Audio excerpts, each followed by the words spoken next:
I didn't want to make a morality tale. I wanted to make something that was about people that were really complicated and really screwed up, and that were constantly coming of age no matter what age they are. My name is Russo Young. The movie is Nobody Walks in the U.S. Dramatic Competition at the Sundance Film Festival.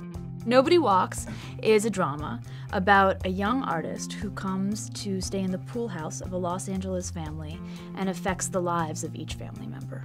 I've always kind of been fascinated with family dynamics, I think coming from sort of an unconventional family in some way. The delicate balance of those relationships and how they interact and change as you grow up is something that's fascinated me both in my own life, then when thinking about making a movie about a stranger in a sense that comes into a family, I was interested in what it was like to look at a family from the outside. With one character kind of coming in, you begin and you end with this character, and it follows that character into all the lives that they then affect, almost like dominoes.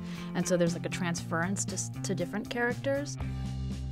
It was really incredible working with Olivia Thirlby and John Krasinski. Both of them were really, really willing to just go there and kind of roll up their sleeves and get dirty and dive into the material and try it different ways. And that playfulness was really fun and free for everyone.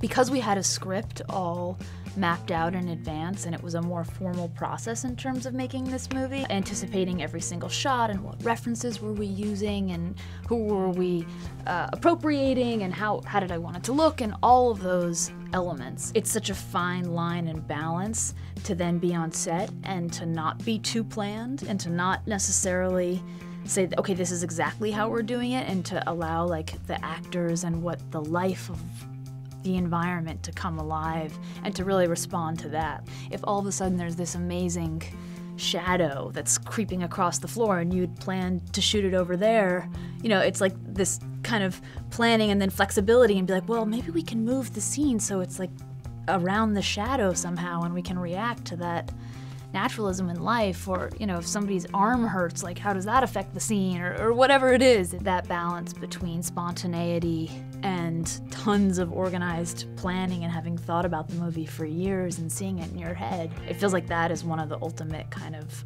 push and pulls and challenges of making movies, especially making this movie. I think it is a different kind of movie in some ways. First you have this idealized notion of who they are and how they operate, and then how that starts to break down, and that sometimes one little act or one mistake can upset it. And I wanted to show that in a really real way.